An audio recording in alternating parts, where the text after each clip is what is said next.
Before we get our regular meeting started, in our first one, did I see one of our former city council members here?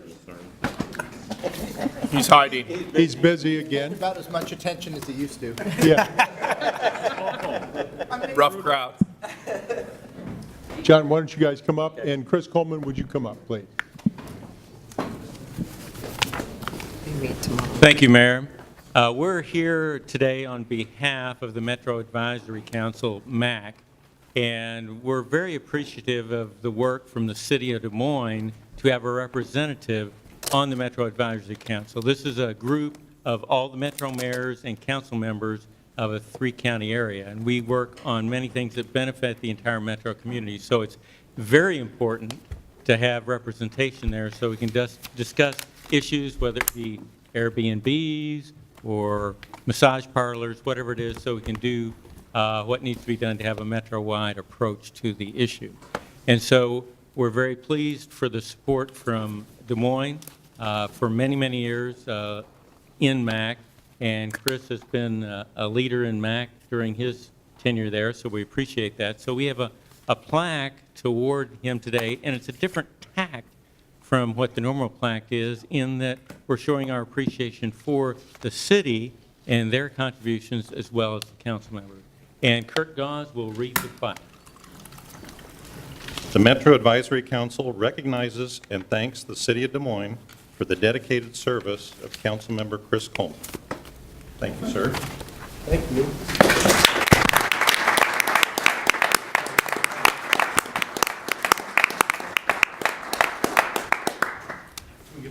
Yeah, absolutely.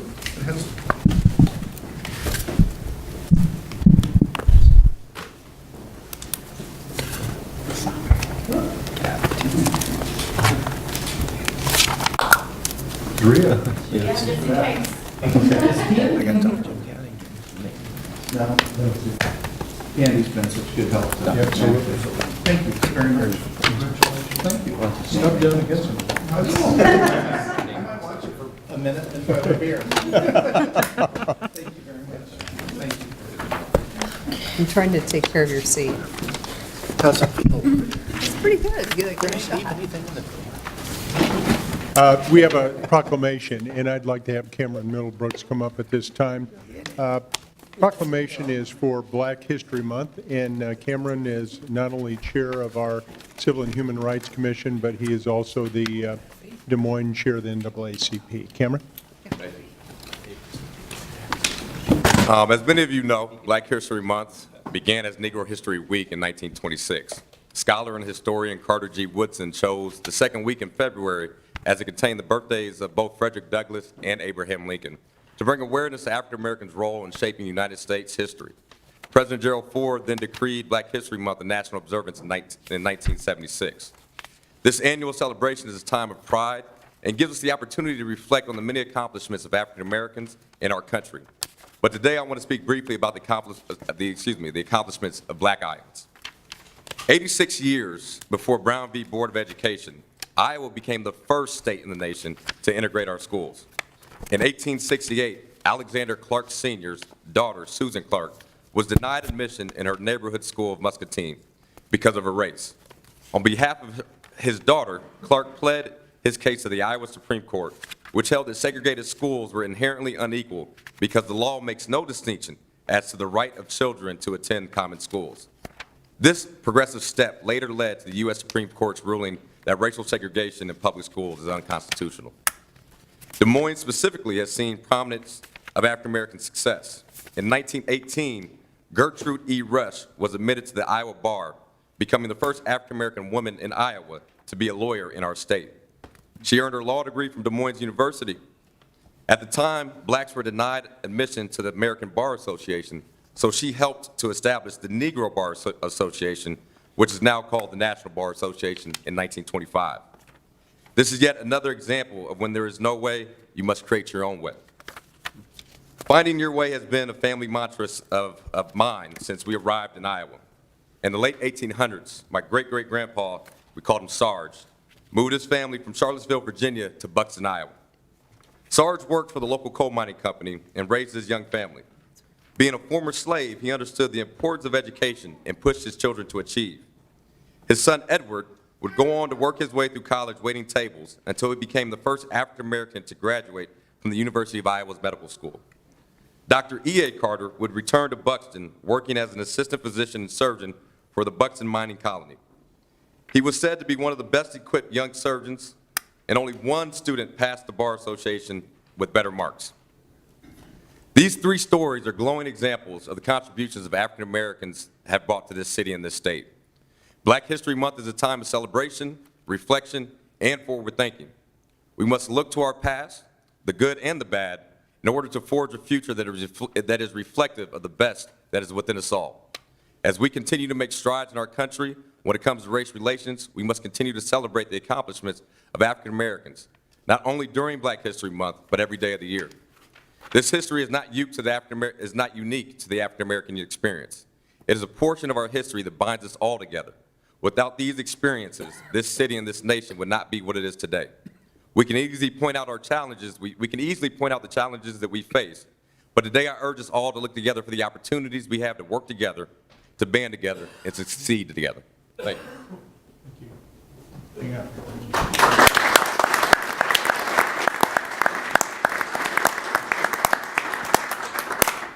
Before I read this proclamation, I want to thank not only Cameron, but our Civil and Human Rights Commission, all the work that they have done, as we work for equity and equality for all of our citizens, regardless of their religion, their race, the color of their skin, their gender, or anything else.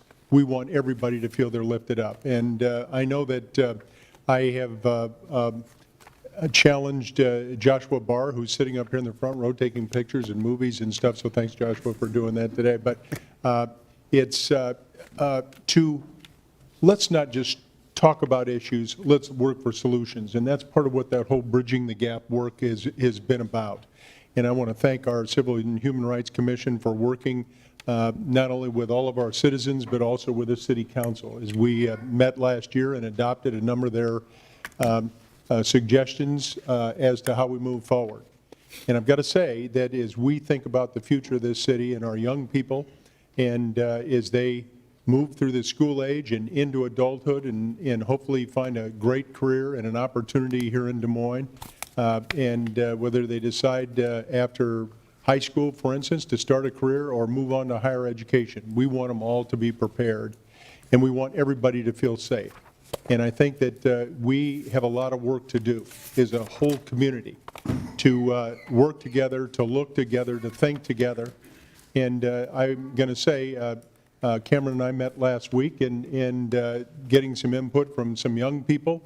And we need to bring our community together to talk about everything from opportunity to violence to what it means to be a member of the community and how we all work together for solutions. And so I think that all of us want to reach out to our community and say, our City Council, our Civil and Human Rights Commission, our citizens, whether they're in their neighborhoods, in their own homes, part of the neighborhood association, in their faith-based community, the Des Moines School District, we need to all work together to solve some of these issues, and we have to put them out. And I'll challenge Joshua yet again, we need to find solutions.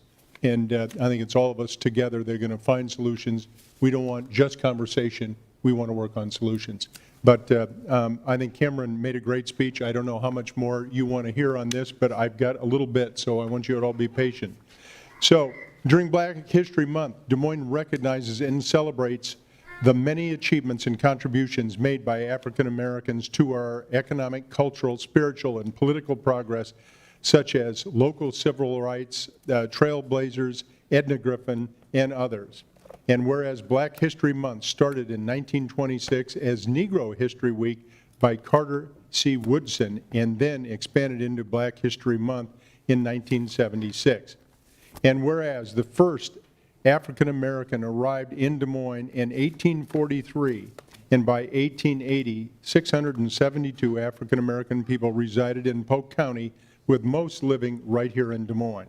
And whereas the first and only African American World War I officer candidates arrived at Fort Des Moines in 1917 to train and fight, And whereas the observance of Black History Month calls our nation's attention to the contributions of all Americans and our continued need to battle systemic racism and build a society that lives up to its democratic ideals. And whereas Des Moines honors the history and contributions of African Americans in our community, now I, the Mayor of Des Moines, on behalf of our City Council and all the citizens of Des Moines, do hereby proclaim the month of February 2020 as Black History Month and encourage everyone to join in this observance recognizing African Americans past and present in our community.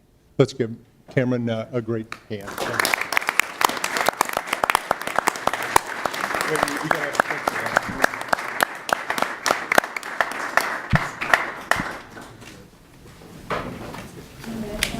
Yeah. Hey, Council, do you want to come up? I want you guys to be a part of this too. Sure.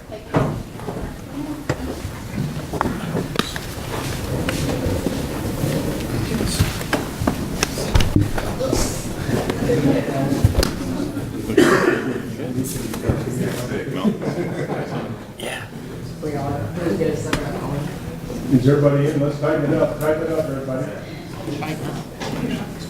Great to see you. We got it? Okay, everybody look this way, too. No, Mama, let you turn that sweet baby around. All right. Okay. Thank you. All right. Thank you.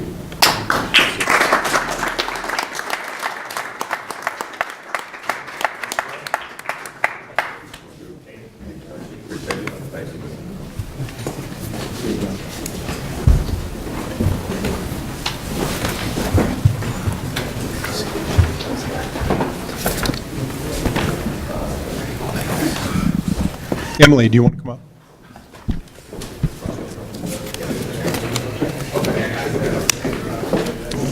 We have another proclamation to present. This one is about Des Moines Arts and Education Day. We have a very special individual here that's going to talk to us about it just for a moment, I think. You ready? All right. Miss Iowa 2019, Miss Emily Kinsman. Hello, everyone. Thank you for having me today. So this real idea behind this proclamation and this day to celebrate arts and education here in Des Moines is all about my personal initiative as Miss Iowa. It's called Americans for the Arts, Advocate, Educate, Invest. The primary goals are to advocate for all students to have access to a well-rounded education, including the arts, to educate the public on why the arts are necessary here in Des Moines, and to recognize the importance of investing in our youth and their potential. So I have been able to travel all over the state of Iowa to talk about the arts and how the arts help shape our next generation. The inclusion of arts helps to lead students towards more success in their future lives, work, and in school. So my mission is to recognize that their involvement in the arts is going to lead them to be successful people here in the city of Des Moines. As a Drake graduate and a soon-to-be music teacher here in Des Moines, I'm thrilled that Des Moines is a representative of a wonderful arts community, and thank you for this recognition. All right. So quickly, this proclamation reads, the Des Moines community, including youth, thrives on exposure to an education in the arts in which students are activating both the left and the right side of their brains to develop 21st century skills: collaboration, creativity, patience, determination, communication, and problem-solving skills. And whereas students with access to the arts education become more aware of the global community socially and culturally, and whereas experiencing and studying music, dance, theater, visual arts, and media arts creates opportunities for students to challenge themselves, which improves their academic performance and builds a lifelong learner. And whereas arts participation, education, appreciation creates a greater sense of community, accomplishment, and an understanding of one another. Now, therefore, I, the mayor, on behalf of our city council and all the citizens, do hereby proclaim February 10th, 2010 as Des Moines Arts and Education Day and encourage everyone to join in the observance recognizing Des Moines arts in education. Thank you.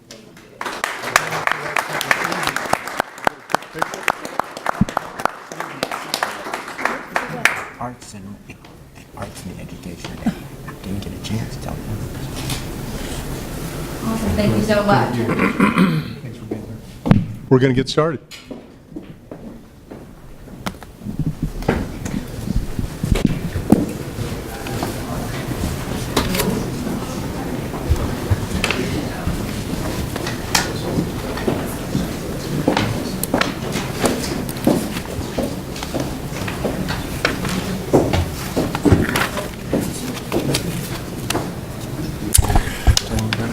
We've been through our proclamations, and I think we better get started. I'm going to ask the clerk to please take roll. County, Here. Boson, Here. Gatto, Here. Meadowbaum, Here. Westergaard, Here. Boss, Here. Gray. Here. Your Honor, we have a quorum. Thank you. All right, our meeting's been called to order, and our second item of business is approving the agenda as presented and/or as amended. There is item 4C, Councilmember Gray wishes to speak. Item 5B. Mayor? Yes. We had a discussion downstairs, and I think we can take 4C off. We're going to go another route. Okay. And actually, that'll be our consent items. Item 14I was added. It's these are on the council agenda items 3 through 37, a recommendation from myself to appoint Joel Ashbrenner to the Waterworks Board of Trustees, seat 5, for a term expiring April 1st of 2021. Item 24 was corrected, and it added some maps. That with them. Item 42 on the regular agenda was corrected as to read, and I don't know if I should read this. We ought to make a special presentation, I was thinking, Linda, but I think I've got to say we made it. It's as the Odell Jenkins Community Room. I think it's moved to item 42, I believe. Yep, that's what I've got. All right, so with those, Can I We just talked ask the full 30 to speak on? Plan B. okay, that'll be on the consent items. Right. Okay, so the agenda, I'll move item 2. okay, all in favor, say aye. Aye. Opposed? Item passes. Item 33 is approving the consent agenda. Again, these are items 3 through 37. 4C, as we heard a minute ago, is going to be pulled and will not be pulled for further discussion. 5B, Councilmember Gray wishes to speak. Item 20, Councilmember Gray votes no. Item 27, Councilmember Mandelbaum wishes to speak. And Connie? Number 30. And item 30, Councilmember Boson wishes to speak. These are items that are generally taken as single items, and unless someone either from the council and the items that we just announced are pulled for further discussion or clarification. We would also invite anybody from the audience who has the opportunity or has had the opportunity to look at items 3 through 37 to pull. Are there any of those that anyone would like to pull this evening? Yes. Yes, I'd like to pull item 32E. 32E. Payment of public nuisance. Okay. Any others? I see none, Mr. Mayor. I'll move item 3. All right. And we'll ask you all to vote. Item's been moved.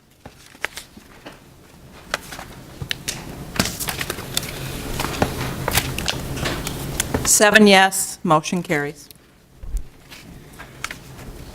All right, item 5B has been pulled. It's a public improvement. Item B is the M.L. King Jr. Parkway rehabilitation from Hickman Road to Euclid Avenue, receiving of bids 225 of 20 and setting the date of hearing of 3/23. The engineer's estimate for this improvement is $1,700,000. Bill? Thank you, Mayor. I had an opportunity to talk to engineering about this. A great addition, much-needed addition. We're going to get this thing done right. It's going to be milled down, and instead of 2 inches of asphalt, we're going 4.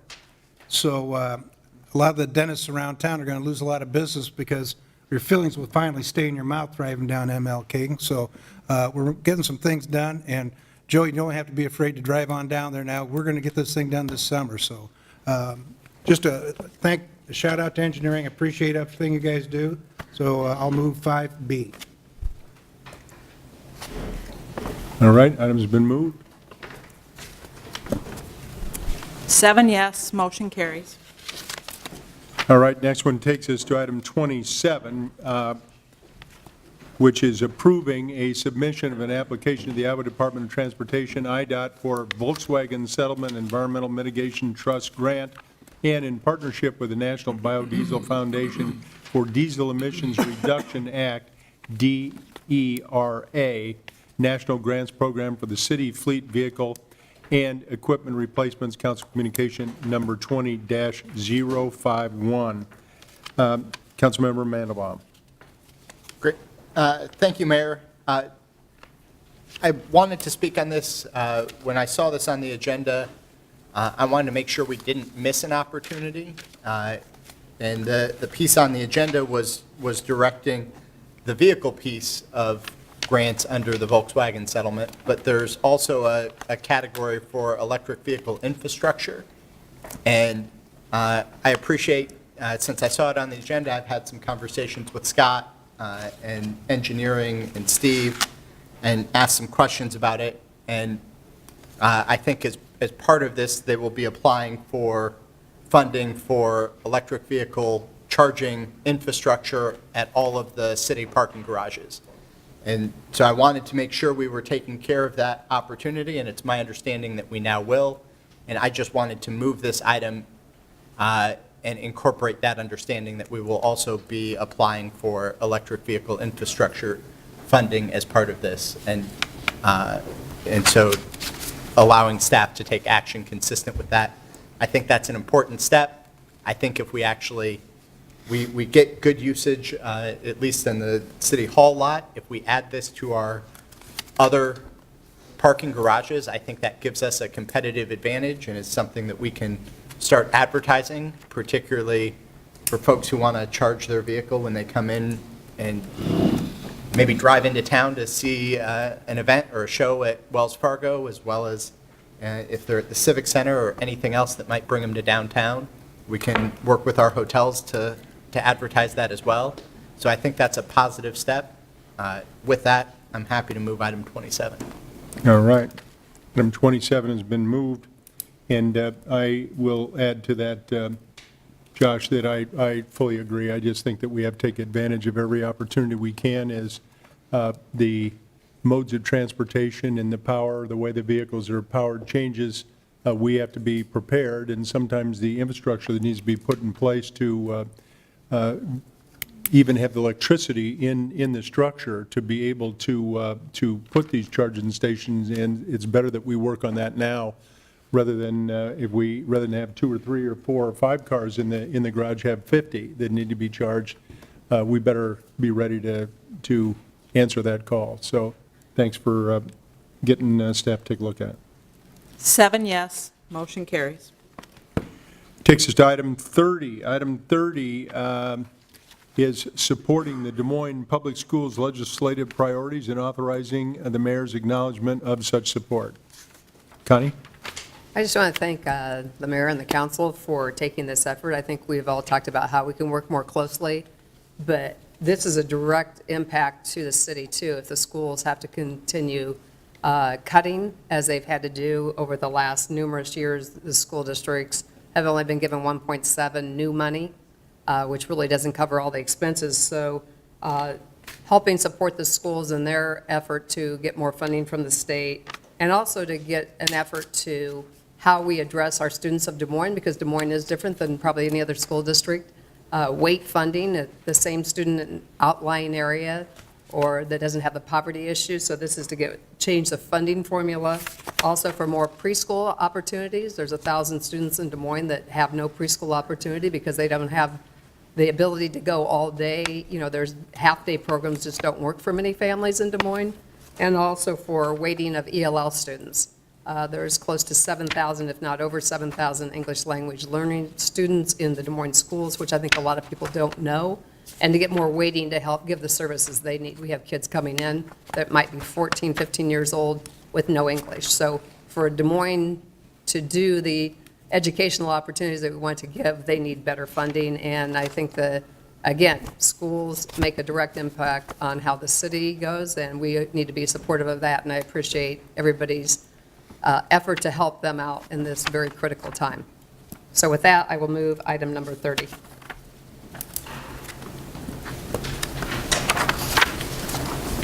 Seven yes, motion carries. Item 32, a member of the public asked to have this one pulled. It's an abatement of public nuisances at the following, and it's been requested that item E be pulled, which is 1720 7th Street. If you'd step up to the microphone here. Give us your name and address.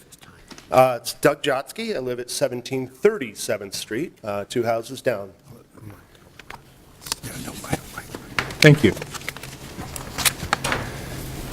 So I am part of, my wife and I own Hat Trick Renovations, and a couple of years ago, we came to the city and got ownership of this property to fix it up.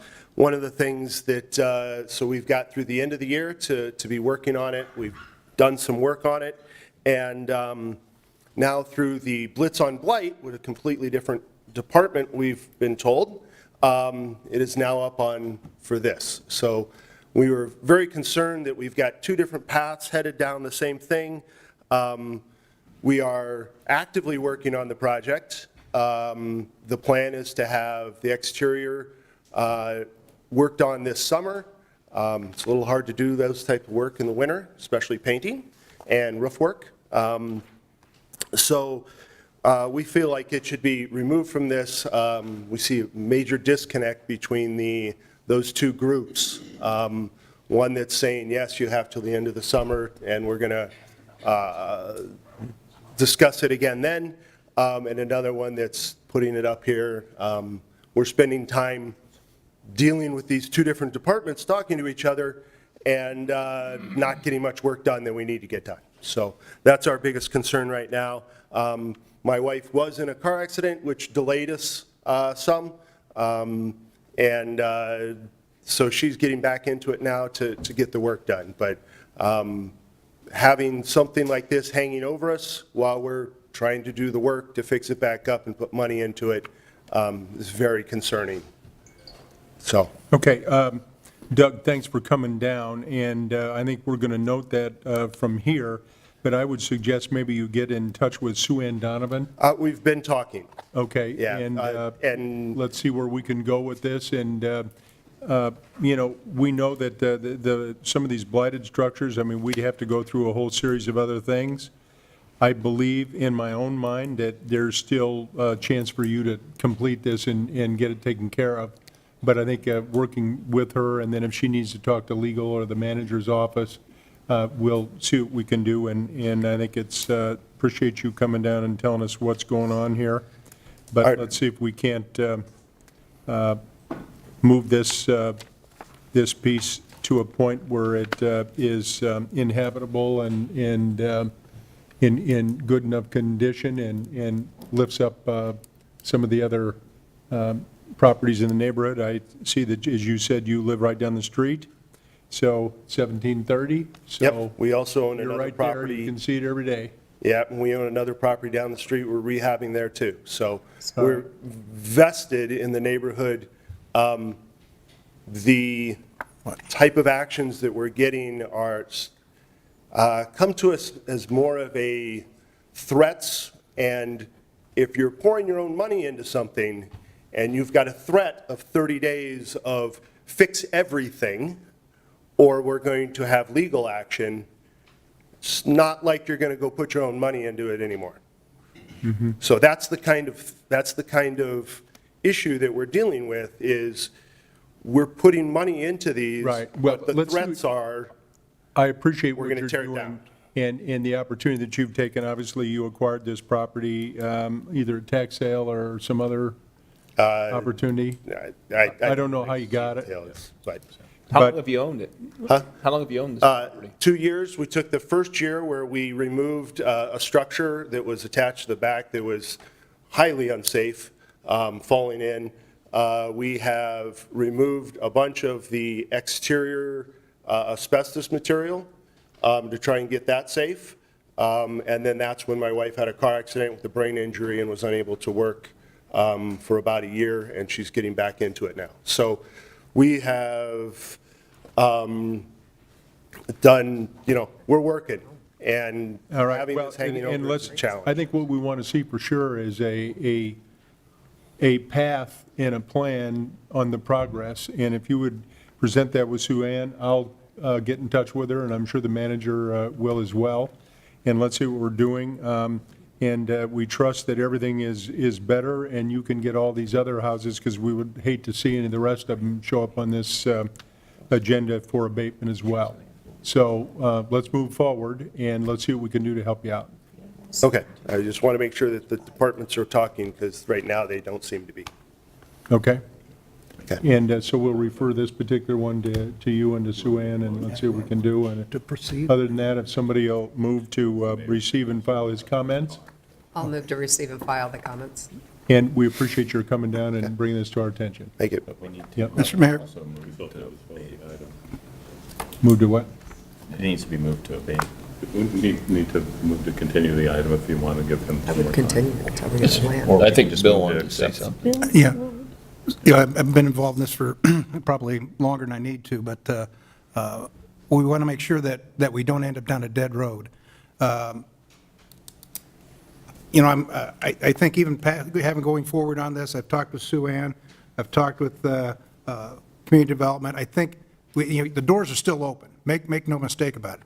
That's kind of a unique structure. I like looking at that. I'd like to see that rehabbed. But you signed a contract that's over, what, June of 2020, right? It's actually late July, but we didn't Okay. actually receive the information from the city until like October. So it was supposed to start in July, but we didn't get our documents from the city until like October, November of that. Okay. that So year. what I want to make sure that you understand is that going forward, I want you to work with Sue Ann. We'll give her a little latitude to let her expand or contract those timeframes. But we can't be sitting here 2 years from now, we're in the same position. Absolutely. That's not what, and believe me, I do not want to tear that place down. It's got some unique characteristics that I think will go a long way to enhancing the value of the neighborhood. But right now, it's only appraised at $20,000, so we need to have you get something going there if we could, Doug. Absolutely. So I'm going to move that we move forward and work with Sue Ann and Community Development. Let's get a plan put together, and let's bring this back. I'd like to see it in another couple months, where we're at. We have a motion on the floor with Connie. What? Receive and file his comments. Well, so all in favor for that, say aye. Aye. Aye. So secondly, you have another motion? Yeah, I maybe want, that- You want to continue this one?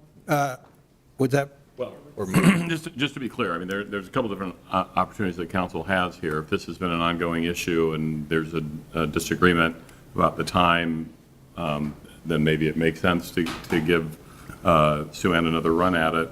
The other option that council would have would be to go ahead and authorize us to move forward, giving us the authority that we need, because if there's been an agreement that's been entered in the past and he hasn't followed through with this, this would allow us to get it into district court, go through the consent decree process, and get a court order that would allow us to move forward if he doesn't follow through at that particular point in time.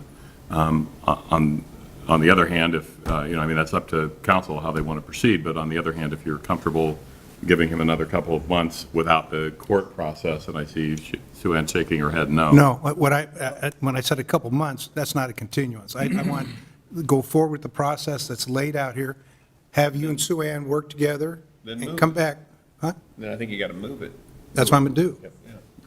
But, So then you would be moving 32E with direction to the legal department to continue to work with the gentleman to see if there's a way to Yeah. resolve it short of Exactly. demolition. This does, keep in mind, this gives you a lot more opportunity, but it does give us a little bit of background that we can make sure that we don't end up another 2 years down the road. That's the only thing I'm concerned about. So that's a motion that I'm going to make then, and then work with Sue Ann. She's been nodding her head, so I think you got a pretty good listening ear there. So let's get this thing done. Like I said, I want to see this thing come to fruition. It's pretty darn nice structure, so let us know. So, All right, been moved. Mayor? Yep. If I may. So this goes, I mean, I've raised questions on a number of these abatement. A particular, this is exactly the type of structure that I've had maybe the most question about in terms of how does it work and what do we do when there is a property like this that looks like it is a very good candidate. I mean, it's expensive, but a good candidate for rehabilitation and figuring out how to go through the process. And every other time that we've gone through an abatement, we've never had a property owner come before us and say they want to fix something up. So I get that there maybe been problems leading up to this point, but I want to figure out, because I think we should do, particularly with structures like this that could be a wonderful home, everything that we can do before we go through the process. And I guess I'd be willing to provide another couple of months here, but I also want to understand, for properties particularly like this, what, But if you look at the last paragraph of the resolution, all that this resolution does is authorize the legal department to file an action in district court to obtain a decree ordering the abatement of the public nuisance. And then if the owner fails to abate the nuisance as ordered, so he's going to have a whole series of bites at the apple to try to get this repaired and remediated. Demolition only happens if he fails to abate, even after the district court orders them to do it. Sue Ann can probably come up and tell you about the practical experience of going through the district court process. District court is not quick to order that, especially if someone is evidencing a desire to continue to repair and remediate. They will grant wide latitude as well. So all this does is authorize us to move the process forward, and I've taken council's comments here, and I will make sure that's relayed to the attorney who would actually be handling that we want to give this gentleman every opportunity to move the process forward. I'm sorry, we want to give him every opportunity to get the process stopped and get his work done. But this allows, if that doesn't happen, and given that it's, Sue Ann's indicated there have been prior agreements that we haven't gotten follow through on, apparently, that we need, at least it doesn't appear that way, that this is just another opportunity for him to have yet another bite at the apple. It's not like council approves this and tomorrow it's torn down. That's not what happened. Yeah, I understand. I guess the question, I mean, why, the court will give wide latitude, but that means they've got to show up at court appearances, and, I mean, it adds a certain amount of cost and additional effort on their part that if it's a small business and they're putting in personal resources, I mean, we're creating a barrier, and we have other homes on our nuisance list, right, that, from the court perspective. Mayor, if I could? Yeah. And so that's fine when we have a work plan and the investor is actually progressing through that and meeting the deadlines. We're in a situation here where we owe it to you as council members to know this property has not progressed to the work plan. And so we need to take another step. And we need council to say it's important that this property gets saved and gets saved quickly, right? And so if these investors are not able to do that, we're not actually likely to demo this property. We need the current investors to work the work plan and get it repaired. But if not, we want the council's authority in this first step to then move on with the potential for a different investor. Yeah, and the thing, So it wouldn't necessarily be taken down, it might We'll be, work with them. the developer might be replaced. There's other options at that point. Okay. and believe me, that you could take on another partner, you could sell it, You can get an extension. There's a lot of options that are available to you. I wholeheartedly agree. I hope I get this thing rehabbed and put back on the market, because I don't think you're going to live there unless you get other plans. But I think this is a perfect example of some great architecture in there. I want to see it happen. The last thing we want to do, anybody at this table, is to see that thing torn down, because you're not going to see that kind of architecture built around again. So I think what we're trying to say is, let's get moving, get some plans, and we'll be glad to give you some latitude. Just, let's, like so the attorney said, here's bites of the apple. Let's keep this thing going. We just want to make sure it doesn't get halted any step of the way. Are we voting? Yeah. If council would like, if you want to condition the motion on us reporting back to you on this particular case and the progress. That's what I was done talking on it, about we in a can couple certainly do months. that, if Yeah, that would be see where more- we're at, because not much is going to get done till March or April anyway. So, yeah, in a couple months, I'd kind of like to hear how we've progressed. District court for him. We're not gonna go to court.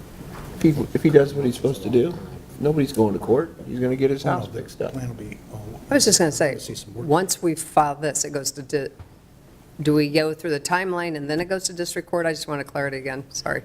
No, that's basically it. Probably Sue Ann could come up and give you I a just, better. I do know the family, I do know the wife was in an accident, I do know those things, and I just don't want to incur costs and time that maybe they could get it done, or to give them a month, to get a plan together, figure out the working, and then if it doesn't, but Mayor, Council, Sue Ann Donovan, Neighborhood Inspection Administrator. We have asked several times for plans. We're still willing to take those in and review them. What we're asking for is council approved legal action, so if that falls apart, we can go ahead and move into court. It doesn't mean that we're going to take it down under a court order either. Right. What we're asking for is a timeline and proof of financial ability to do it so that we can work something out. We have not received that since November. Besides, they had an agreement with the city before that they haven't lived up with, so.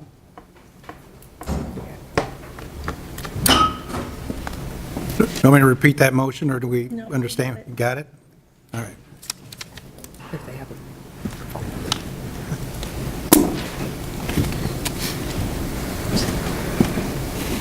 6 yes, 1 no. Motion carries. All right, it is now 5:08. That will take us directly to our first hearing item, which is item 44. Item 44 are items regarding a property at 2530 University and 1157, 1159, and 1161 26th Street, ND Drake Multifamily LLC. Mike Nelson is the officer. A is a hearing to amend the Plan DSM, creating our tomorrow Plan Future Land Use Designation and rezone MX1 Mixed Use District and N5 Neighborhood District to MX2 Mixed Use District to allow for a 4-story mixed-use building with 136 household units and 6,000 square feet of ground floor retail / office use. B is the first consideration of the ordinance above, and C is the final consideration of the ordinance above. The waiver is requested by the applicant and requires 6 votes. Let's go ahead and open the hearing. Is there anyone here to speak to this item? 44. I don't see anyone. Mr. Mayor, I'll move item 44A, B, and C. Okey-doke. Any further discussion? Item's been moved. Linda? No, I didn't. There we go. 7 yes, motion carries. All right, next item is item 45. Item 45 are items regarding property located at 905 and 909 East 27th Street and 916 and 917 East 27th Court. Jeff and Tanya Nicholson, DPA, PP Small Engines. A is a hearing to amend Plan DSM, creating our tomorrow Plan Future Land Use and rezone the property from N3C neighborhood to limited MX3, a mixed-use district, to bring existing properties used for small engine sales and service business into conformance with zoning regulations. B is the first consideration of the ordinance above, and C is the final consideration of the ordinance above, and the waiver is requested by the applicant, and again requires 6 votes. So let's open up the hearing and see if there's anyone here to speak to item 45. Mr. Mayor, I see none. I know the owners are here, and you know what, they did a great job at that location. I'm happy that they're going to do some improvements with some of their other land, and I appreciate the work that they've done, and I'll move 45A, B, and C.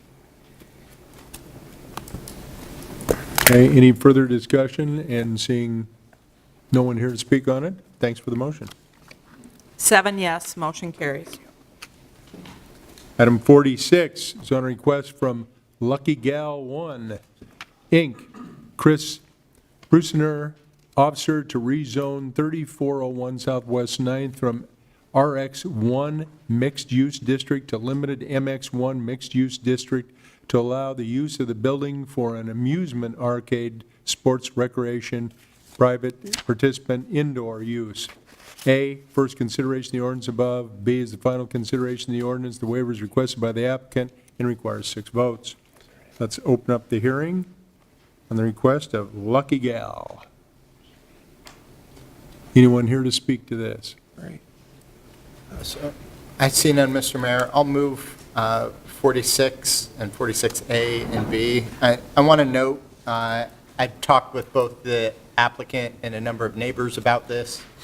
Southwest 9th is one of our corridors, and having some redevelopment and investment in that corridor is, I think, a very positive development. I know they've done a nice job with their shop across the street, so they're actually just moving from one side to the other and then expanding and trying this, which I hope is successful, arcade concept to complement their existing business. I know there's some neighbors that were concerned about alcohol sales, and as part of this, they actually pulled their zoning to be responsive to those neighbor concerns and have as a condition of the zoning that alcohol sales were not going to happen on the premise. And so if they want to revisit that in the future, they have to go through this process all over again. So I'm appreciative of that, and I think the fact that no one is here tonight reflects the fact that they made good effort to reach out to the community and address those concerns. So with that, I believe I already moved it.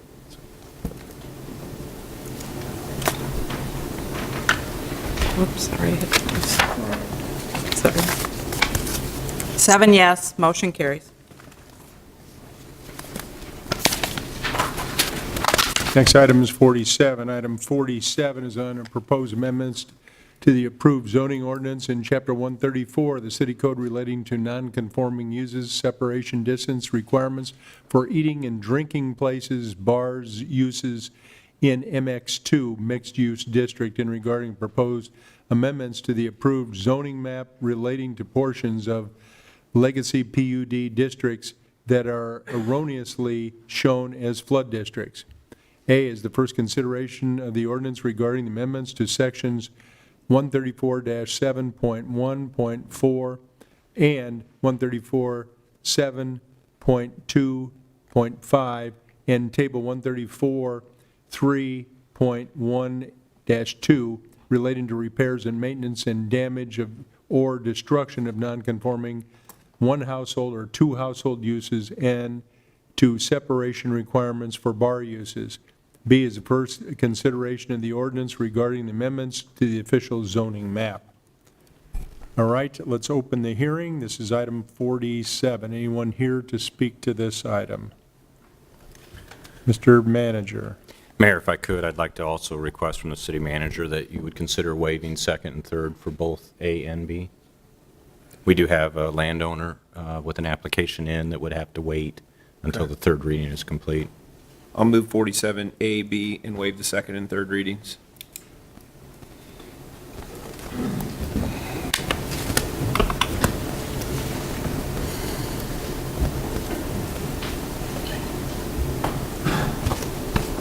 Seven yes, motion carries.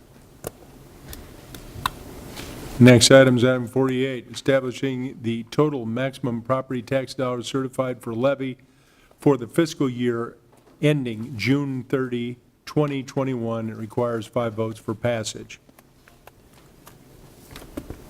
Let's open up the hearing. Is there anyone here to speak to this? Item 48. We have one person. Is there anybody else here to speak to this? All right, step right to the front, sir, and give us your name and address. Mr. Mayor, council members, city staff, my name is Art Whitmack, 3131 Fleur Drive, Des Moines. Here to speak to the transparency issue before you. As you may recall, a year ago, the state legislature filed Senate File 634 to add some transparency to the property tax system. Thought it was a little unusual. Certainly, the city of Des Moines has been very transparent in the hearings you've had conducted over a period of time. But it does change the vernacular in discussing property tax. It changes it from the levy to the amount of tax required. Just to take a couple minutes, if I might. I've been here for a while, so.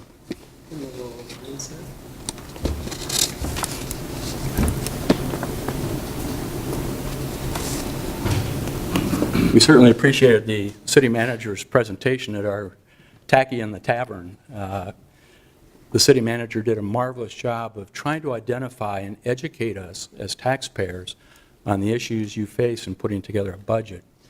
As I looked at the notice of public hearing proposal property tax levy on this issue, there are 5 items. And essentially, you can separate them into operations, I think, and benefits. In looking at the operations side, that's 61, almost 62% of the budget that receives property tax support. 38% are items dealing with benefits. FICA, IPERS, police, fire, and other employee benefits. As we take a look at that division again, the proposed levy would increase property tax collections on the benefit side by 5.57% and on the operations side by 7.61%. 7.61% is indeed the maximum amount that the property tax valuation has gone up as certified by the auditor. So that's really the level to which you can apply it. So as I was looking at those various items, again, working from left to right, the taxable value of the property that can be taxed went up 7.61%. That was after the the appraiser did his work. Then it goes to the legislature, they roll back on certain areas. So the city of Des Moines ended up with the opportunity to raise their tax value, by 7.61%. Again, working from left to right, the general regular fund, the proposal is 7.61, which would increase by $4.8 million the amount received. The insurance costs, relatively minor, $178,000, again, asking that be increased by 7.6. When you get to the benefit side, $4.329 million has been suggested to go toward police and fire retirement. Now, there's a note on the bottom of that is due to additional staffing on the northeast side. I'll try to bring the bottom up. But there are a couple of decreases that are being experienced.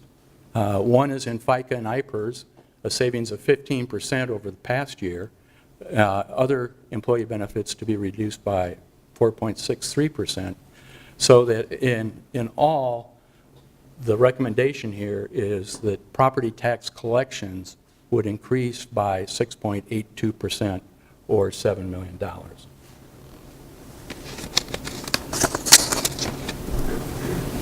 The concern expressed I would like to have been able to bring this for Des Moines specifically. I have not yet, we haven't audited our numbers yet. We're still working on that issue, but this is for central Iowa. The bottom three lines represent median household income, increases in population, and inflation.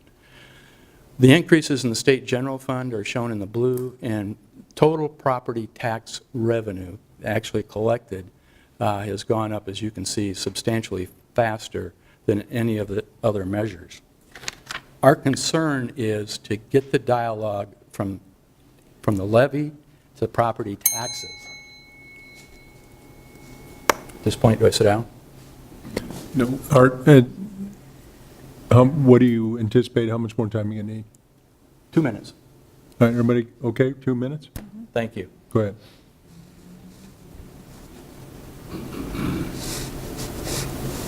So, in summary, regular taxable valuation, we can go up to 7.61.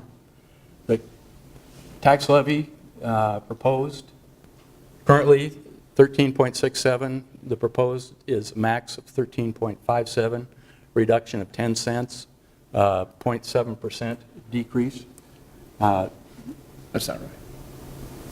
That's just the operating levy, I believe. Yeah. This is just the operating levy, which is a matter of this, Gotcha. this particular agenda item. So the property tax collections for this particular discussion go from $1.6 million to $1.013 million, a 6.82% increase. And the issue that we're 106 to 113. correct. Thank you. That's for, again, Mr. Mayor, that's just for this particular section of the budget. So the Social Security increase, 1.62%, Consumer Price Index, 1.72%, median household income from a year ago, September to September, 0.9%. The legislature said, let's make a threshold of 2%, and if it goes, property tax collections go above 2%, requires a supermajority, 2/3 of the council. I don't think that's particularly important. What is significant is we are getting calls now about the 6.82. People who are on Social Security, fixed incomes, that's a multiple of what they're going to be getting. And I'm proud of being a Des Moines native, have been for some time. It's just, we've got to watch it. We've got to make sure we can make sure that Des Moines is competitive. No recommendation other than just to thank you for your work and to call these numbers to your attention. Thank you, Art. All right, Mr. somebody Sanders, have how any did I do? questions Did I for get Art? your lecture? Very well done. Okay, thank you. Anybody have any thoughts or questions? I'm sure Art's got another folder full of stuff that he could present. Thanks for the presentation, Art. Anybody? I guess I can speak up. I spoke up this morning. I'll kind of give the same spill. I mean, when we look at this, when we went out earlier and we asked folks to vote for local option sales tax, we knew we'd have additional revenue. And they supported it wholeheartedly. Then we had an assessment that increased all of our property values between 10 and 15% after that. So now we lowered it 60 cents like we were going to. The assessment's going to kick in September with this budget that we're going to do. Scott tells us we need a 3.5% growth for the budget to continue to, normal growth, to continue to do all the things that he has laid out for us. Everything in our CIP, all the firefighters, the police, building the new station, doing everything we want to do. And so we're looking at only lowering it 10 cents. When back in November, we asked for you to come to us with a budget of 40 cents in decrease. I've yet to see that, but that's fine. My problem with this is we are still going to get a substantial amount of more revenue when everyone opens up their tax bill come September. It is going to be a lot more, even with 40 cents. So our revenue that we're going to gather, I mean, it's simple math, we're going to be able to pay our bills. I am not going to be scared of whatever they're going to do at the legislation in any way, shape, or form, or am I going to give them a way out by predicting that they're going to take things away from us? If that happens, or if our economy tanks, we will have to address that as the time comes. But as of right now, the way that we sit with the revenue we're going to bring in over the next 2 years, then until the next assessment comes in, we have enough money, more than enough, to do everything on the CIP and to pay all of our bills with a 40-cent decrease. That's where I have a problem with being able to say that we're only going to lower this 10 cents. I'm not letting them off the hook up there.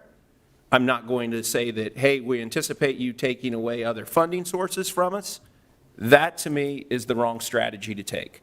And, you know, I'm just one vote. I won't support this. I think we have a lot of great things going on in the city of Des Moines. I think we're going to do a ton of infrastructure improvements. There's a lot of great things that we're going to do, but we should. That's why we have $46 million of extra revenue from our local option sales tax. Not 38, we got 46. And all of us up here thought we were only going to have 38 million. So we have the funds to do what we need to do. I want you all to think about how you're going to vote on this come March 23rd. I'm going to be a no vote for item 48 as of right now because it's not what we asked to do in November. And I still haven't seen a budget that shows what we want to do. I understand what you're saying, and I appreciate you being cautious and you're doing your job, but it's our job to be able to make the decisions that we need to make. So I won't say anything else, but I said my piece and that's it. All right, anybody else have some comments? Well, I just want to say, you know, Des Moines for a long time really didn't have the money to do anything, and I realize we have the sales tax money, but when one roadway costs $5 million, a sewer project does $7 million, it doesn't take long, and in fact, we probably should be ramping up more projects. You know, we brought up a project we wanted on the east side, a streetscape. That's easily $3 or $4 million. So I think we need to be prudent with the dollars. I appreciate we asked to look to see if we could do the 40-cent reduction. I think the recommendation is to do 10 cents maybe over 4 years, but to wait to see what we can get done. And there's a lot of projects that have been backlogged in this city, and I think I'd rather be a little more careful. Maybe I'm not usually that way, maybe on my own, but this is not my money. I think when you talk about what the citizens want, they want their roads fixed, they want their sewers fixed, they want the services and the amenities. And if we can reduce it, we reduce it 60 cents, you do 10 cents, we can do it more next year once we have more of a strong, you know, how we are going to go forward with the sales tax dollars. But we have a lot of projects that we still need to get done. And I think that I realize it's not the 40 cents, but I think we are making every effort to reduce, which we did, but also ramp up some of the projects we said we would do and move things forward. And I'm trying to, you know, ensure that we really follow through on that too. Yeah. Go ahead. I appreciate what Connie said. I mean, and when I go back to November, the expectation was, at least for, and I tried to be very careful, was I was okay exploring 40 cents, but did not want to create an impression that that was a promise. The promise that we've made was to make the investments in our roads, our storm sewers, and to start neighborhood revitalization and doing some of the things that we haven't been able to do in this city for a very long time, while being mindful of our tax rate. And I don't think taking a cautious approach and lowering the tax rate over time takes the legislature off the hook. I actually think it provides us more accountability because it lets them know that we'll continue looking and continue down this path if they don't take revenue away. But it avoids the situation where we have to go back and raise taxes when they do. And so I think that cautious approach, because there are more than enough things for us to invest in, and I don't want to break those promises. I don't want to delay those investments. So I'm comfortable with the direction that this is headed, and I think we still need a motion, so I'm happy to move item 48. Just to make it clear, Mr. Mayor. All right, I've got it. Let's ask and see if Okay. anybody else has anything. What would it look like if we lowered it to 20 cents? Did we get an opportunity to look at how that would impact our budget? So every 10 cents on the levy is about $850,000. So we would have to look at fund balances and look at and understand that's an annual amount. And so we've already lowered, as you see in front of you, the operations levy.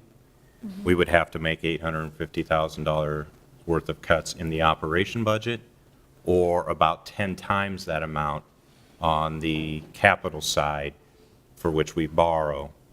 And so it would be about $8 million, very rough numbers, of CIP that we would have to take out. No, we don't have to take anything out as long as we have the growth. Just to be clear, I'm not asking to take anything out of the CIP. I'm not asking to change anything. I'm not asking to not fix the streets or the sewers or the parks or not have enough fire and police, because we have enough revenue coming in with 40 cents to do that, as long as the status quo. I think there might be confusion there, and I apologize, I didn't pick up on that nuance earlier. Yeah. We do not, in the 21 budget, have the ability to take it would be about $2.5 million out of next year's budget without making adjustments. Again, cuts either on the operating side or the capital, or some mix. And so the future is what we had on for the debt service levy. That was built on conservative estimates. The 3.5% that was mentioned is the threshold we're looking for in growth in our property taxes. That's under a situation where, over 10-year average, if we maintain a 3.5, we should be able to give back anything above that. But we're still at 2.8% on average over the last 10 years. We're still playing catch-up on the capital side. Simple math, that doesn't work with simple math. When you have between 10 and 15% assessment, that your assessment raises on the majority of our properties in the Des Moines area, and we only needed 3.5 to have the things that we want to get done over the next 2 years. Okay. So think of it this way. That doesn't make any sense, and that's where you and I have had this conversation. And Okay, let him go ahead and explain. Yeah, Well, I'm going to try a different angle, and Nick, if you want to try an angle at this too. So if we had the 3.5, we would have about $30 million of CIP to work with. And so because we have the additional growth in the valuations, we are doing a record amount of capital improvements. And that costs more than, that would take 3.5% growth backwards and forward to pay for. And you'll see in the chart from this morning that even then, we have concerns about what it would look like 6-7 years from now. I have every confidence we'll solve that issue before that point. But we have not historically had 3.5% year after year. So we are playing catch-up on capital expenses. we've also never put the money that we're going to put into our neighborhoods and our homes and our neighborhoods and our streets and our sewers to have the assessed value go up. True. And Ever in the Right. history probably of Des Moines, because we haven't had the funding to do it. And I would hope that, as I've heard from the council and the public, there's an expectation that we will see valuation growth, because that's equity for our homeowners. Absolutely. And again, we are nearly at that 3.5 on a historic basis that will allow us to give back. We will be in a very different situation 2 years from now. If the budget shows, the valuation shows this kind of growth, I will be able to report that we have attained 3.5%.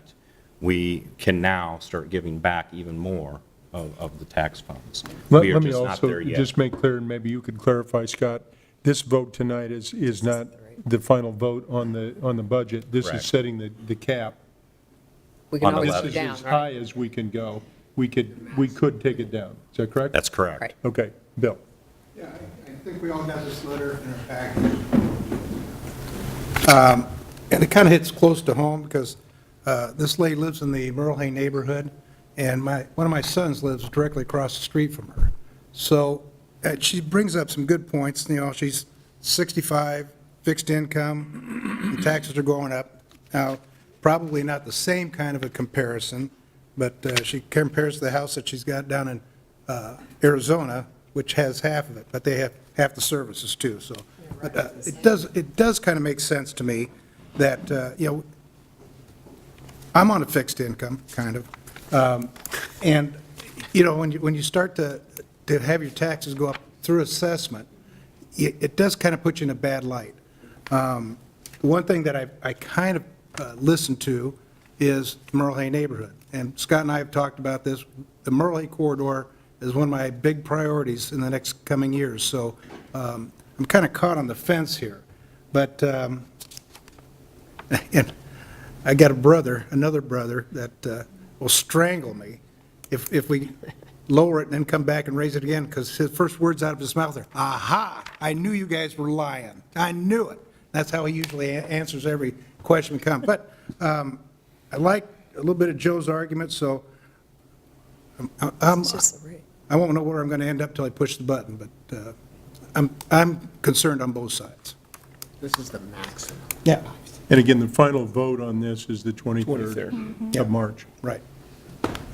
So can you come back and show us a budget at 20, 30, and 40 cents? And what would be taken out of it, I guess, since now you're telling me that there's going to be items that are going to be taken out of the budget if that's the decrease? Right. And that would only be on the CIP, or would that be on operations also? My recommendation would be on the CIP side, because you're showing it. Well, I'd like to see some of the operations and some of what we haven't had and what we're going to add to our staffing and where it's going to be added at. I think maybe both of them need to be looked at then at that point, if we're going to do that. Not just we're going to cut things out of our CIP and Carl, we're do going you have to anything? hire people. No, Okay. I think there's a motion on the floor. No, I understand. I just wonder if you had a comment. That's what we're doing now. Okay. Because we said we were going to do it. All right. Any So you more can come comments? with the recommendation.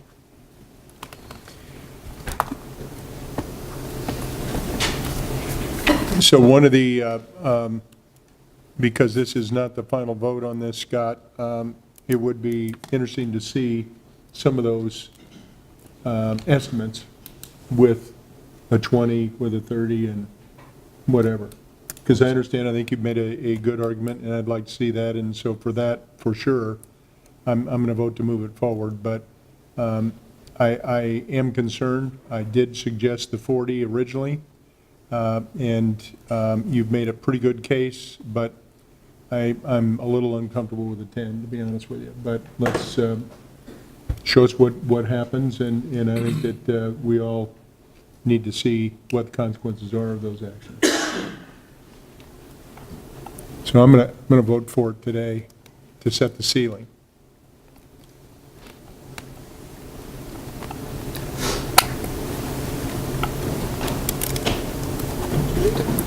Five yes. Motion carries. Oh, sorry. It didn't Display. show.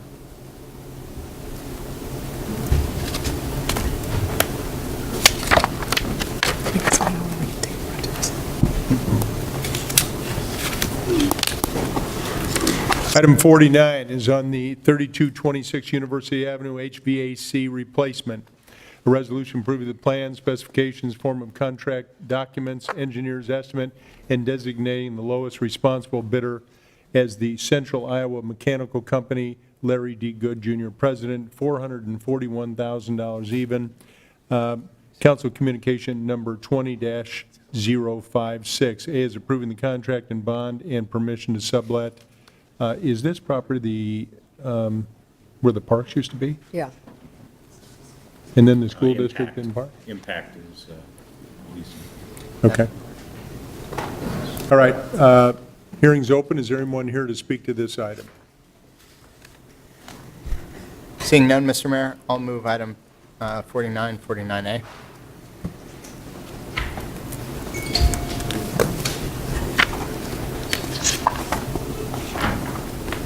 Linda? Oh, sorry. 7 yes, motion carries.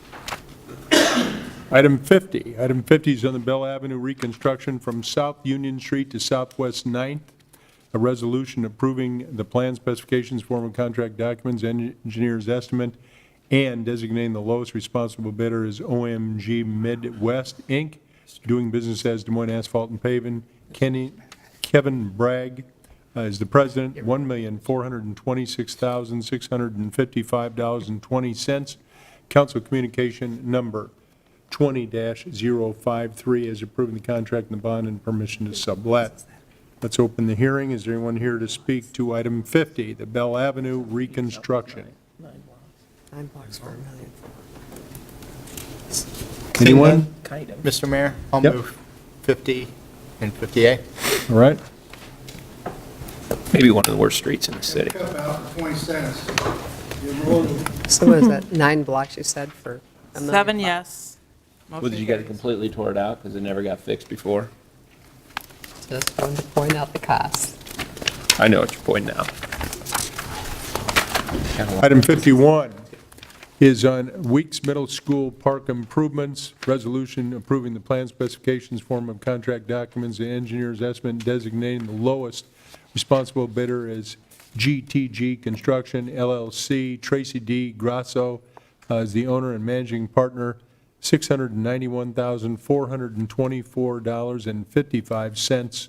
Council communication number 20-062. A is approving the contract and bond and permission to sublet. Let's open the hearing. Is there anyone here to speak on the Weeks Middle School Park improvements? Mr. Mayor, I see none. I just thank you to Ben Page and his staff. And estimates came in at 15% lower than what we estimate. And this is part of our 10-minute walk. We don't have a pocket park in this area, so this is something that's needed for this area, and especially it's going to open up access all around there with a nice walking trail, soccer, basketball. It'll have a playground. So thanks again for everyone's hard work. I'd be happy to see it get done. I'll move 51 and 51A. That one's $691,000. I got 55, Joe. 7 yes, motion carries. All right. Let's show that the hearings are ending at 5:43. Takes us back to item 38. Item 38 is amending Chapter 114 of the Municipal Code regarding traffic regulation changes as follows. Council communication number 20-057. A is a code modifications related to the Gray Station Plat 2 development. B is code modification to match field conditions on 10th Street between Walnut and Mulberry Street. And C, parking restrictions on 8th Street between Pleasant Street and Park Street. Anyone here that would like to speak on item 38 regarding the amendments to Chapter 114? All right. Seeing none, Mr. Mayor, I'll move 38A, B, and C, and waive the second and third reading. Okay.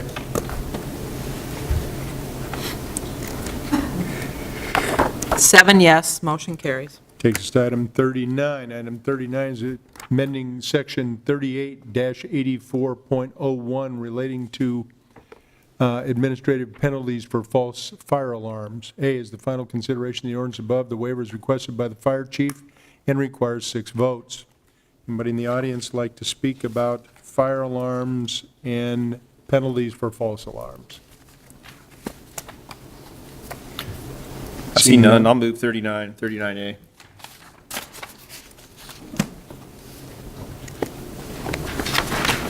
Seven yes, motion carries. Item 40. All of you get your pencils out. This is amending sections 46.1, 46-1, 46-5, 46-61, 46-62, 46-63, 46-65, 46-67, 46-68, 46-70, 46-279, 46-457, 46-469, 46-485, 46-487, 46-498, 46-510, 46-556, 46-581, 46-582, and repealing sections 46-558, 46-584, and 46-486, and by adding and enacting new sections 46-71, 46-72, 46-73, 46-441, 46-488, 46-489, 46-490, 46-522, 46-523, 46-584, 46-585, 46-586, relating to fire prevention and protection. Council Communication Number 20-049A is the final consideration of the ordinance above, and the waiver is requested by the fire chief and requires 6 votes. I am not going to repeat that. Good work. So, anybody here to speak to any of those details? I see probably not only the chief at least, but at least a couple of firefighters in here. Anybody have any thoughts? Seeing none. I'll move 40 and A. 48.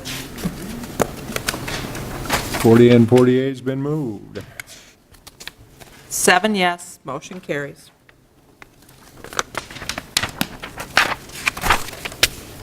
Takes us to item 40-1, amending Chapter 26 of the Municipal Code by repealing and replacing Article 2 Energy Code relating to the adoption of the 2018 edition of the State of Iowa Energy Code, Council Communication Number 20-049. A is the final consideration of the ordinance above. Waiver is requested by Cody Christensen, Permit and Development Administrator, and requires 6 votes. Is there anyone here to speak to this in the audience? Yes, step up over here, please.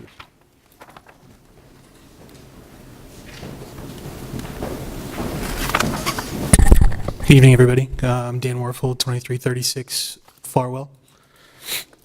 Just if I could quickly ask for a point of clarification. Upon reading this, I wasn't entirely sure how it was going to apply. So you're repealing something and related to the implementation of the 2018 Energy Code. What are you replacing it with? Jeff, is it right if I take a stab at this, Mayor? Sure. So Unless essentially, Cody's here. yeah, well, he is, and so yeah, I may need his assistance as well. I guess this would follow with the next one as well, because it's worded the same way.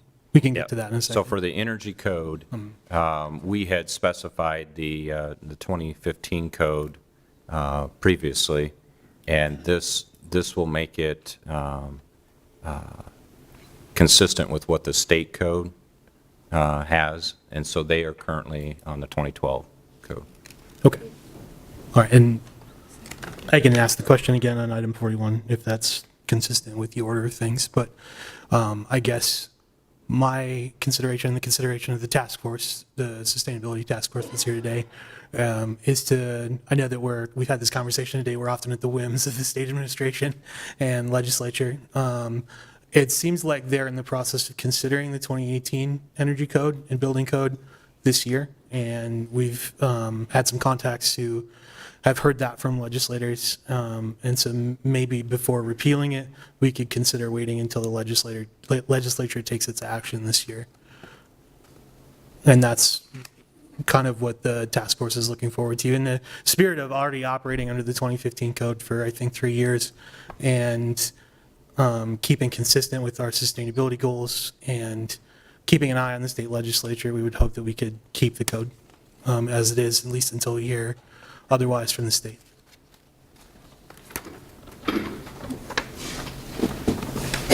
Good afternoon. I'm Carolyn Hewlin Hickwalker. I live at 4111 Ingersoll Avenue. I would like to speak to this also. With climate change and the need to reduce our greenhouse gas emissions, we cannot afford to go backwards on building energy conservation codes. We need to look at the 2012 Energy Code as backwards. Plus, we need to reduce our greenhouse gases on all of our buildings. They're a major polluter. As you remember from our, I've got the chart here again as a reminder. This chart shows you that residential, industrial, and commercial is over 70% of our greenhouse gases in Des Moines in the 2017 greenhouse gas inventory. And I know not all of that has to do with energy efficiency, but a good part of it, over 35% of it is energy efficiency. So we do not need homes, apartments, and other buildings built less energy efficient. We need to have them more efficient. I also am a United Methodist advocate up at the legislature this year. My advocacy is with the environment, and I have also heard that the state this year is considering moving to the 218 code as of close to 2021. Thank you.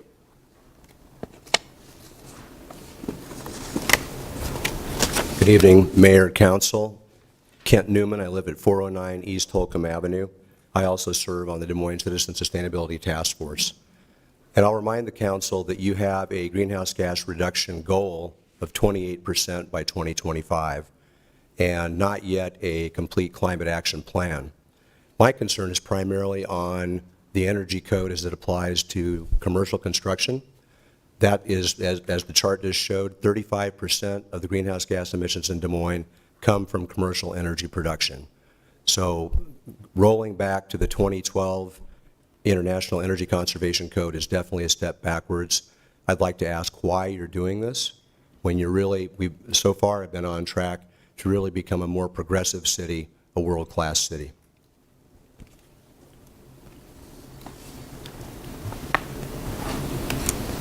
So we could either hear from legal or hear from Cody or from the manager as to why we want to do that. I thought Cody gave a really good explanation at our workshop that, I mean, it sounds like we're going backwards, but it's really in line with.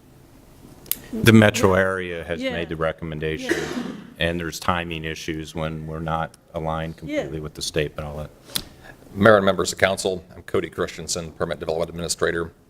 The recommendation that you're considering here tonight is a recommendation that came through a larger metro area process called the Central Iowa Code Consortium.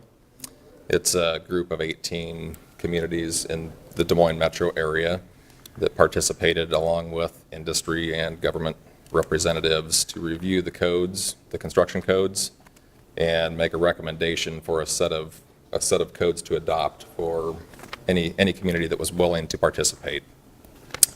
The recommendation that came out of that process was to adopt the state energy code. So that's what you see here tonight, is a recommendation to adopt the state's energy code. And a lot of the conversation, the meetings that took place during this code consortium process was in regards to consistency. And that is one of the main considerations and one of the main goals of that process is to develop a set of codes across the metro area that are more consistent. Many of our neighbors have adopted the state energy code, and this is essentially the recommendation that came out of that process, and that's what you have before you. Some of the commentary from other speakers here tonight has been focused on what the state does intend to do, and if we adopt the state energy code, then we effectively follow the state as the state does move to the next editions. So would we have to have another resolution if they move to the 2018 code this year? Would you have to bring this in front of us and change it? If the state does that? Or since we're following? Not if this is what this for. Okay. Then you would not. Okay. So whatever the state does, we're just going to follow along whatever the state does by doing this? Right. Okay.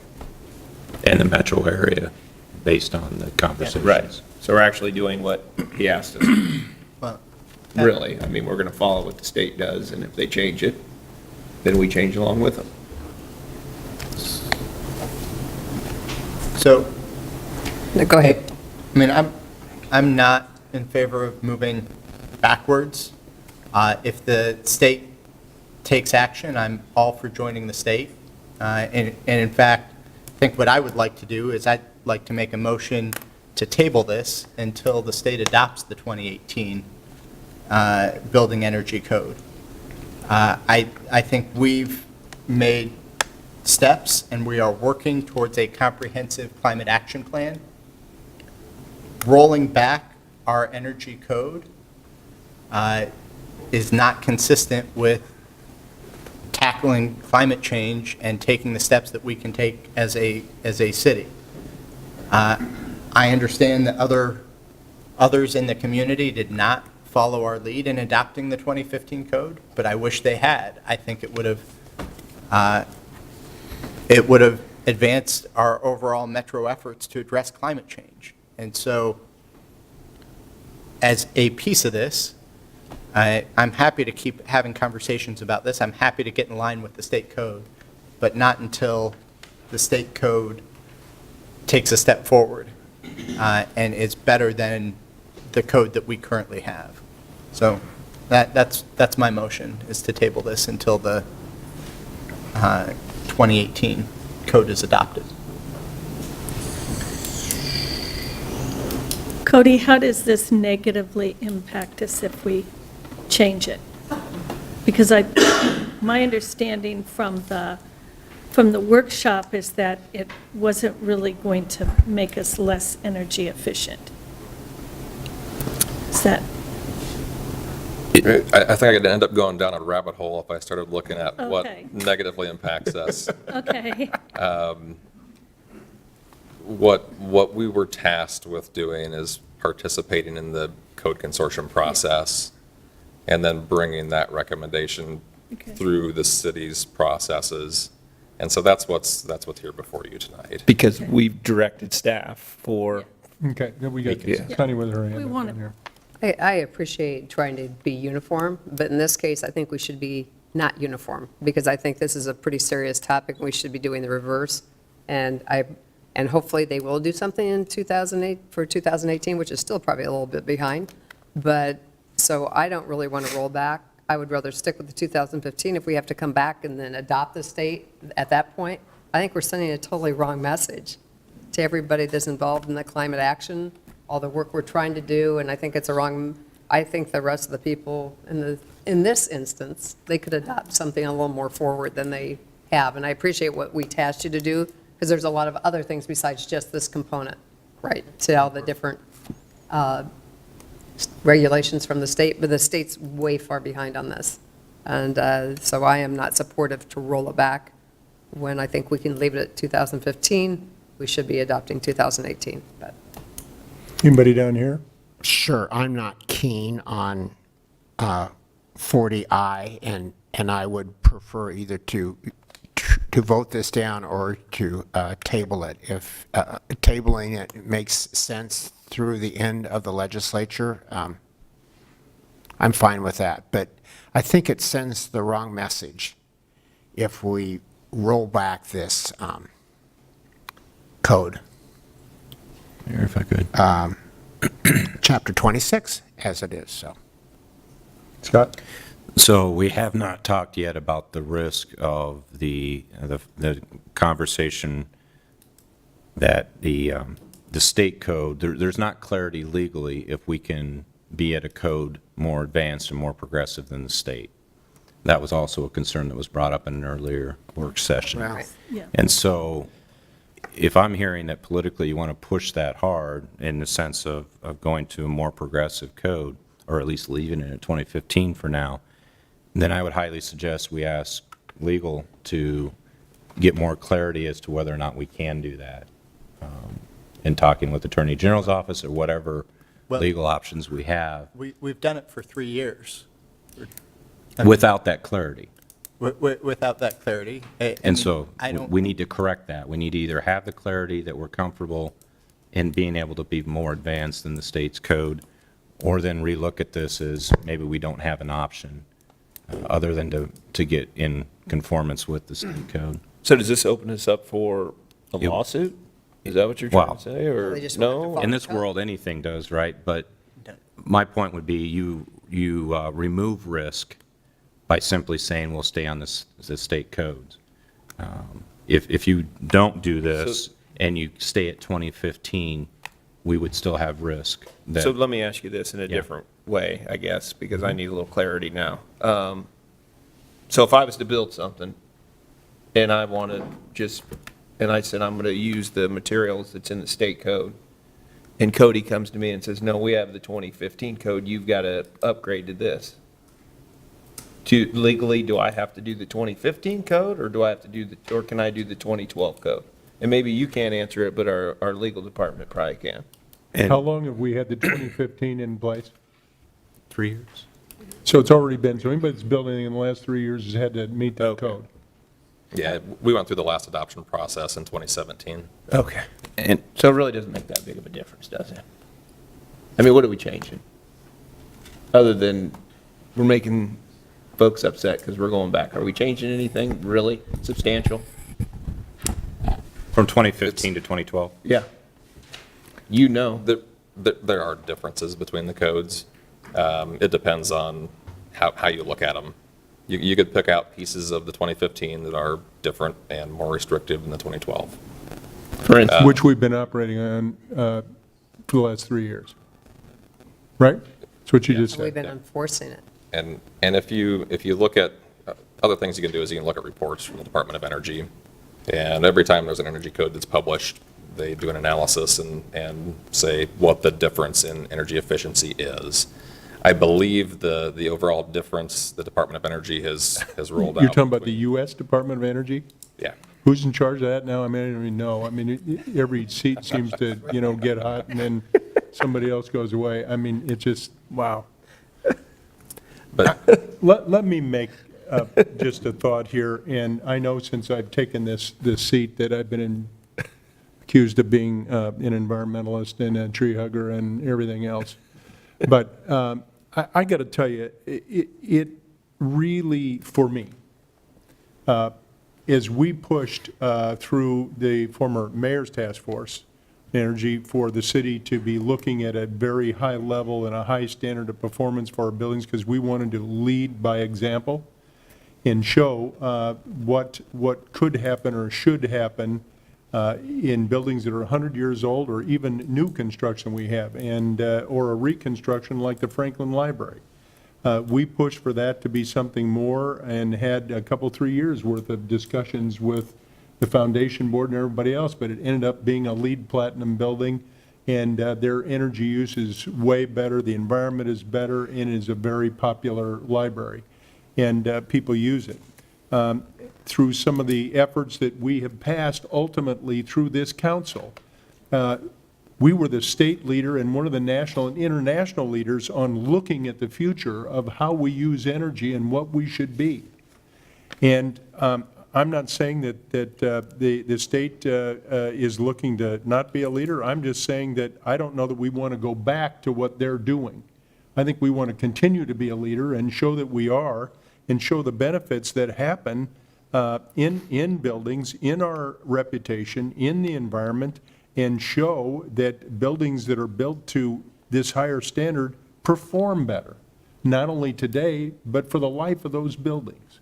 And it's not just for this generation, but it's for future generations. I'm really uneasy about taking a step back. I mean, we've done a lot of mitigation efforts in trying to make sure that we're working on our absorption of CO2 with our trees in our forestry department within Public Works. I mean, we're doing all kinds of stuff to try to improve what's going on here, and I don't want to take what's going on up there as a leadership example, because they've allowed them to cut down 65% of the tree cover across the rest of the state. And the only thing that apparently anybody's responsible for in the counties is the productivity of farm ground. They're not responsible for the air, they're not responsible for the water, they're not responsible for anything else. The court said that. That, to me, is not acceptable. I think that we ought to be setting the standard and have people look, hey, there's Des Moines, that's how we ought to do it. And so the vote tonight will be whatever it is, but I am really uneasy about taking a step backwards just to wait and see what those people underneath the gold domes do for the future of our kids and our grandkids and our great-grandkids, because those foundational things, the buildings that are constructed today under a step back of code are not going to be the best things that should happen. We should be thinking about the 2020 code and the 2021 code, and rather than looking at some of these old standards. I'm done. Anybody else have something good to say? Well said. Is the motion to table it until, I think that's what Josh's motion is, to table it until the legislation session's done? Okay. It was until the 2018 code is adopted. I thought it was until the legislature. Till the end of the To legislature. the end of that the could be years. legislature. I said Oh, until the is that what you said? 2018 is adopted. That was what I said initially and going to stick to. I mean, I'm not going to change my mind and go backwards on this if the legislature doesn't act. I'd stay at the 2015 code if the legislature's if the state's at the 2012. So my motion was until the 2018 code is adopted, not until I didn't talk about the legislative session. Sorry, that was somebody else. Yeah, who that said was, yeah, that's Guy. Could I make one more comment? Or am I allowed to do that? We'd have to, should we allow Carolyn to step back up? It would just take a couple seconds. Okay, 2 seconds. Everybody good with 2 seconds? Maybe 20. Hurry up, step up. Come on, Carol. Well, first of all, it just came out that the Oxford Publishing Dictionary came out with the word of the year is climate emergency. And I think we have to have that way of thinking now, that this is a climate emergency that we're dealing with. Number two, other suburbs have already come to the task force members and said, what did you do? How did you do it? We want to go to our own city councils, including Urbandale and Johnston, to see how to create climate action plans in our communities. So other communities are looking at us as leadership. So I would like you to think about that as you vote. Thank you. I might make one more quick comment. The city has been operating on the 2015 code for 3 years. As it's enforced by the city of Des Moines, it really applies only to new commercial construction. But that is more energy efficient than the 2012 code. Builders and developers are used to this. It's what they've been doing for 3 years. Why roll it back? Thank you. Mayor, if I could, real quick. Could you repeat the motion too before we vote? If I could, just to add to the record that this is the minimum code when there are not incentives involved. When there are city incentives involved, we can absolutely put the 2018 code or 2015 code, whichever, in place. And we've asked for that consistently when there are city incentives involved. So this is for projects that don't have city incentives. What type of equipment are they buying that's energy efficiency for 2012? And it's 2021, So or 2020, I guess. An example might be the number of inches of insulation you have. Could be different, like the code. I mean, there are a lot of different pieces. It's Or not the just way it's equipment. applied and the gaps that you have or that are allowed to run this pipe or that pipe when they shouldn't. I mean, it's all kinds of stuff. Okay. So the motion was to table this until the state moves up to the 2018 International Building Energy Code. So we're going to enforce the 2018 code, correct? We're going to enforce our 2015. We're going to enforce the 2015, but the change is going to be when they move to the 18, which will be 15 on their vote. Okay. Even though it's 2020. It's like who's up first? It would stay the same. It'll stay, ours will stay the same until we have further. Okay, I can go with that for the moment. I'll just tell you that is, mayors around this country have been challenged as to whether, internationally, as to whether we're part of the Paris Climate Agreement or we're not. I want you to know that over 500 mayors in this country have signed on that we're still in, regardless of whether somebody in Washington says we're out. We're going to continue fighting. We're going to try to fight to make a change. We're going to fight to save our energy, our climate, our environment, our water for future generations, and I think it's important that we keep fighting to do that. 6 yes, 1 no. Motion carries. Okey-doke. Takes us to next item, equally as exciting, is amending Chapter 26-136, 26-138, 26-142, 26-150, and repealing and replacing Article 3 of the Building Code and Chapter 26 Building and Building Regulations relating to and adopting the 2018 editions of the International Building Code, International Residential Code, and International Existing Building Code. Council Communication Number 20-49. A is the final consideration of the ordinance above the waivers requested by Cody Christensen, our Permit and Development Administrator, and requires 6 votes. Let's open them up and see if anybody here has any comments on this one. Anybody?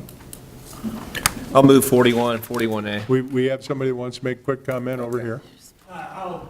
Here, just step right up, because we got to get you into the record. You know, we got to say there was somebody here that wanted to remind us of something. Thank you, and I would just hope this would be considered the same as 40. Thank you. The one before. The previous. Same comment? Same encouragement? If you could clarify what this really means for us, for everyone. Cody? Our concern would be that if it's similar to 40, we would have the same concerns. It is not. Great. It is not similar. Yeah. Does Cody get overtime for this tonight? Probably. Okay, all right. Cody Christensen, Permit Development Administrator. To answer the questions, this item is to adopt the 2018 editions of the International Residential Code, International Building Code, and International Existing Building Code.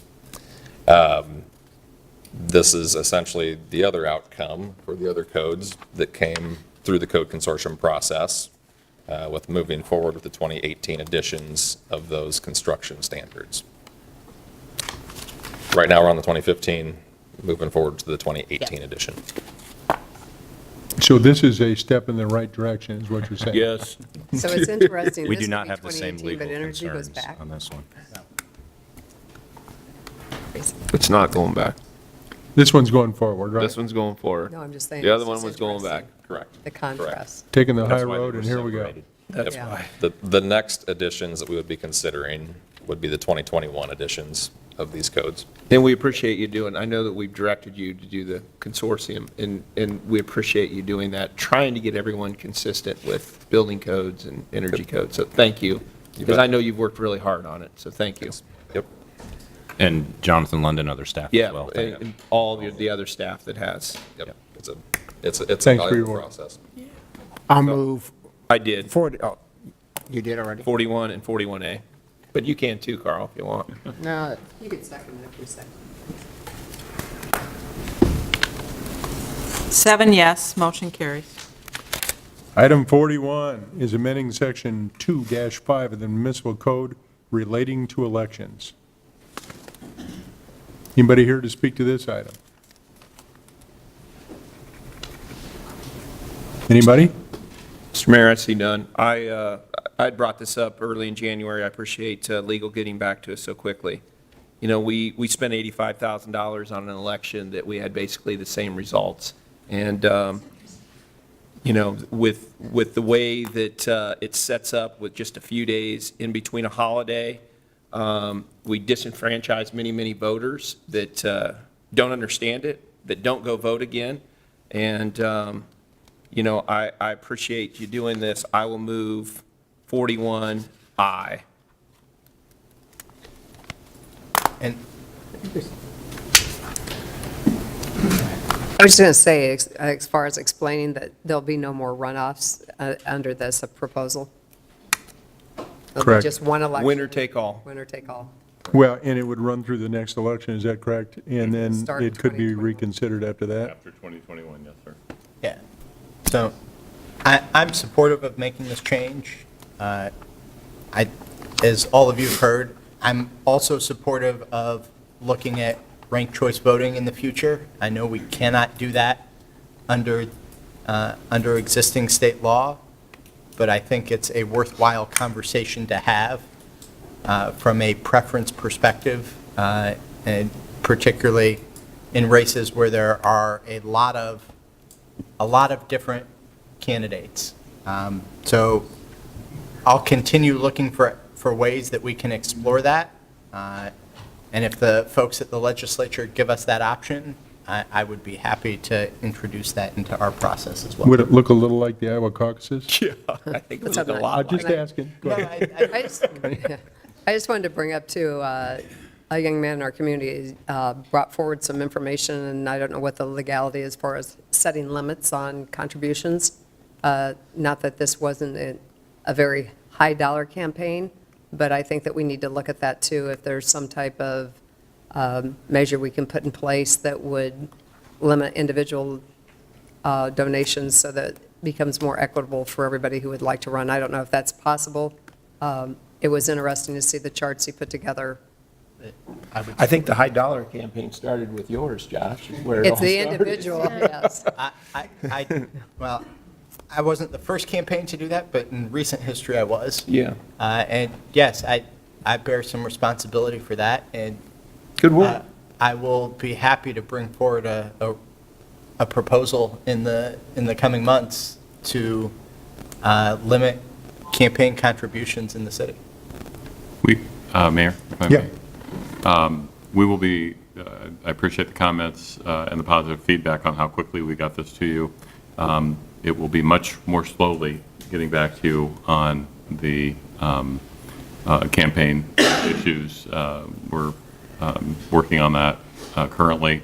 I'm actually working on that myself, but I've got a whole bunch of other things going on with the legislature and the staffing analysis that I still owe you. So it will be sometime after the legislature's concluded before that work will be done. Not a problem, because there's no campaign for, Sure. I didn't, we've got a few, like, given this item year and a half. coming so quickly, I just didn't want to get anybody. Yeah, no, that is definitely not. I just think that we just would like to look into it. We do have time on that part of it. It's on our list.